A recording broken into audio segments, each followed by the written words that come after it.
Bom,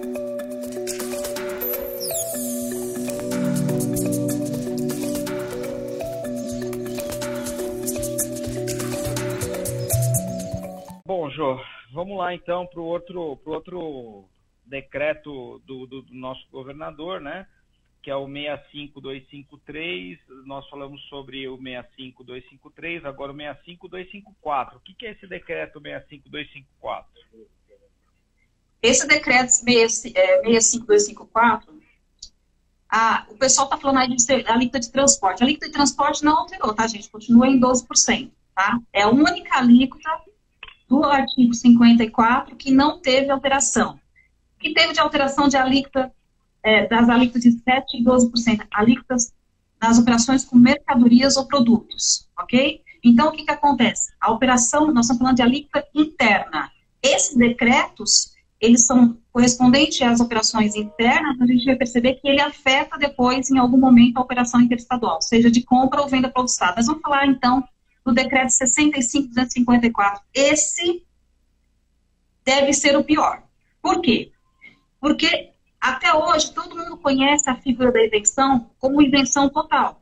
Ou seja, quando eu vendo uma mercadoria isenta de ICMS, ou seja, todas as operações relacionadas no anexo 1 do regulamento do ICMS, o anexo 1 traz a relação de todas as operações isentas de ICMS aqui no regulamento do ICMS de São Paulo. Gente, esse decreto 65.254, ele criou uma figura estranha. A gente está chamando de Frankenstein. Isenção parcial do ICMS. Significa dizer que várias operações que hoje estão com a isenção total poderão ter isenção parcial a partir de 1º de janeiro de 2021. Por quê? Porque o decreto 65.254, todas as alterações que constam dele, começa a ser aplicado a partir do dia 1º de janeiro de 2021. E o governo, para aumentar imposto, o que ele fez? Ele criou essa figura estranha de isenção parcial do ICMS. Essa isenção parcial do ICMS, a isenção está vinculada à alíquota do imposto. Então, eu tenho que descobrir qual que é a alíquota daquele produto. A alíquota do produto. Está vinculada à alíquota do produto. Qual que é a alíquota do produto, para depois eu saber quanto que o governo desonerou. Então, essa isenção esquisita, que mais parece uma redução de base de cálculo, a isenção vai de 75% a 80%. Mas para esses produtos que o governo falou assim, eu vou começar a cobrar imposto de você, porque eu estou colocando para você que agora a isenção é parcial, tá? Então, é isso aí, tá? Você vai perceber que, por exemplo, hoje, hortifruti granjeiro, por exemplo, isenção total, nós só conhecíamos a isenção total, só existia isso. Artigo 36 do anexo 1, pois saibam que os hortifruti granjeiros foram chamados para pagar imposto a partir de 2021. Por quê? Porque o governo colocou para eles a isenção parcial. Então, hoje, a quitanda, o supermercado que vende hortifruti, vai pagar, se for do RPA, vai pagar 4,14 sobre a operação. O RPA, você diz sobre o produtor agrícola, é isso? Não, é assim, por exemplo, eu sou do regime periódico de apuração, então eu não estou no Simples Nacional, certo? Então, por exemplo, eu tenho um varejão, tá, que vende hortifruti, eu tenho um supermercado que vende tem um setor de hortifruti, certo? Então, o que acontece? Essas operações hoje, elas são isentas de ICMS. Só que a partir do dia 15, aí olha a outra data, tá? A partir do dia 15 de janeiro, porque isso aí está no decreto 65.255, que é um outro decreto. E, a partir do dia 15 de janeiro, hortifruti granjeiro aqui no estado de São Paulo vai pagar de ICMS. Tá. Isso é para o produtor também, ou só abrange o produtor, ou só o varejo? Então, aí é que está o detalhe. Nós temos um problema aqui, uma história esquisita com relação ao produtor rural. Via de regra, o que acontece quando você vende para o produtor rural? Aliás, quando o produtor rural vende para o comércio, vende para a indústria, ele manda sem destacar o ICMS, porque tem um negócio esquisito aqui chamado diferimento do imposto, tá? Então, quando ele manda para o comércio, para a indústria, ele manda com o diferimento do imposto, o artigo 260 do regulamento do ICMS. E aí, quando o comércio recebe isso, quando a indústria recebe isso, eles não pagavam esse ICMS diferido. Por quê? Porque ele ia lá no artigo 36, estava escrito isento.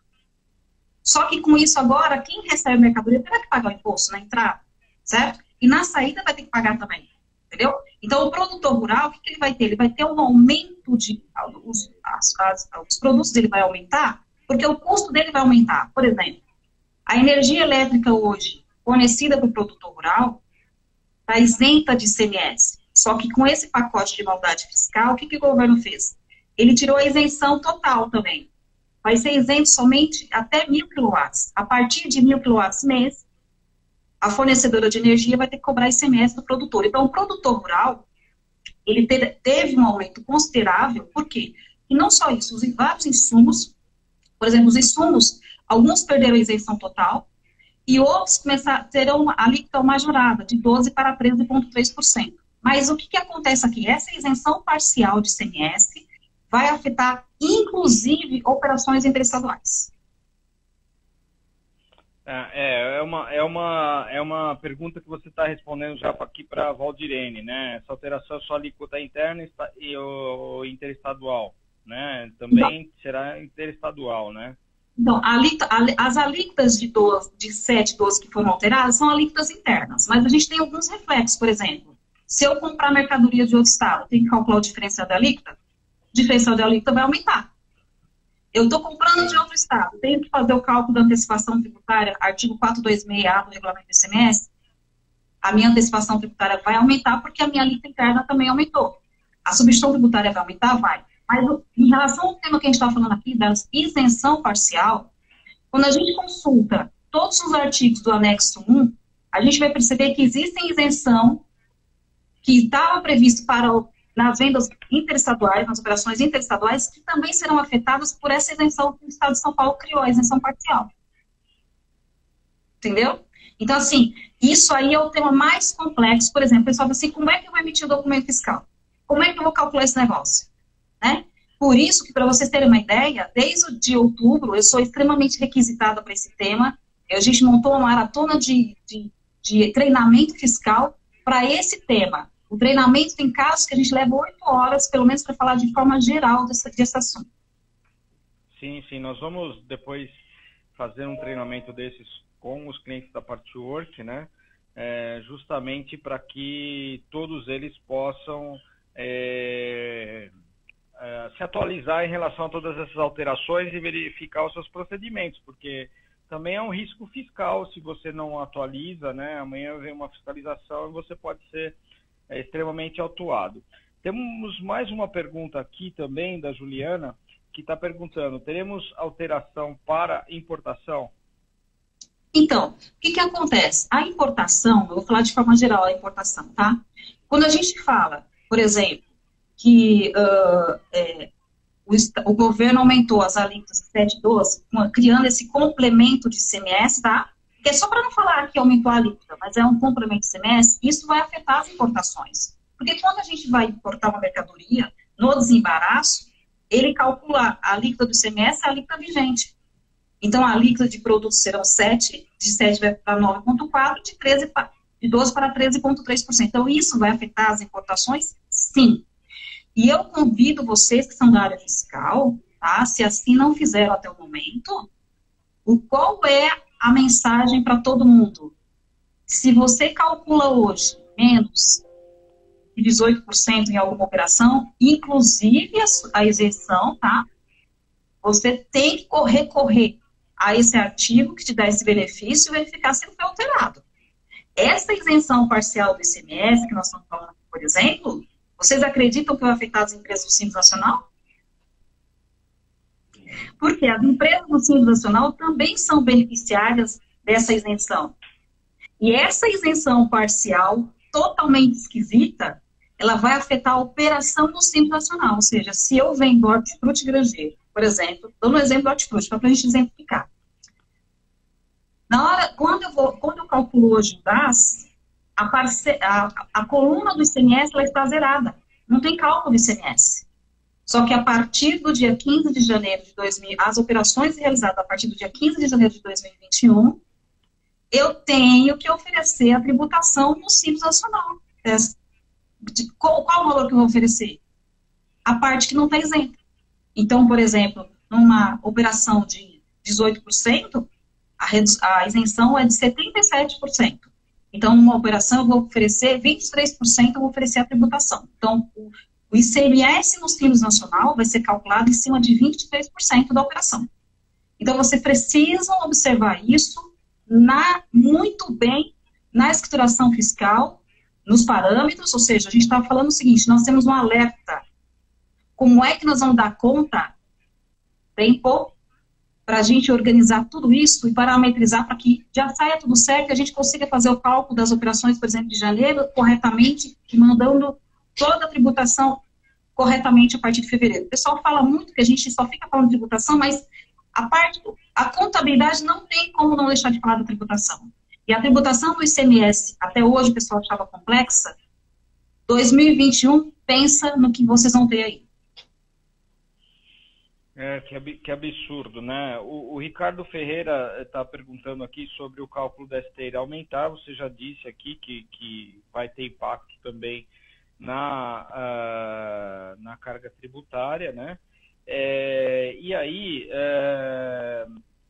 por exemplo, os benefícios fiscais que encerrariam em 31 de dezembro, encerram agora ou há uma autorização do CONFAS para prorrogar um pouquinho essa vigência? Ou é a partir de agora que encerra esses benefícios? Então, vamos aproveitar que nós estamos falando do decreto 65/254, certo? Então, assim, o decreto 65/254, que criou essa figura estranha da isenção parcial, ela fala de várias outras coisas, inclusive reduziu diversos benefícios fiscais, vários, tá? Mas ele fala também do prazo de vigência de vários benefícios fiscais, ok? E aí eu chamo a atenção para o pessoal do fiscal. Esse decreto vai levar muita gente a erro, tá? Por quê? Porque o decreto 65/254 fala que os benefícios fiscais estão estendidos até 31 de dezembro de 2022. Se você parou até aí, você vai errar feio. Por quê? Porque existe o artigo 4º desse decreto, que diz que esses benefícios fiscais que estão vinculados a datas de convênio, tem que observar o quê? Que só será estendido até 31 de dezembro de 2022 se o CONFAS assim autorizar. E aí, esse decreto 65/254, ele foi publicado dia 16 de outubro. Dia 3 de novembro, o CONFAS publicou o convênio 133 de 2020. E esse convênio 133 de 2020 estendeu diversos benefícios fiscais que seriam encerrados dia 31 de dezembro, estendeu o prazo até 31 de março de 2021. Então, o que acontece? Vocês precisam observar que vários benefícios fiscais estão no regulamento do ICMS de São Paulo hoje, tá? E você verifica lá que está com data 31 de dezembro de 2022, leia-se 31 de março de 2021, porque eles estão vinculados a um convênio. A única exceção que consta no decreto 65/254 é o artigo 36 do anexo 3, que fala do crédito otorgado para máquinas de grande porte, tá? Retroescovadeira, isso aí vai até 31 de dezembro de 2022. É a única exceção.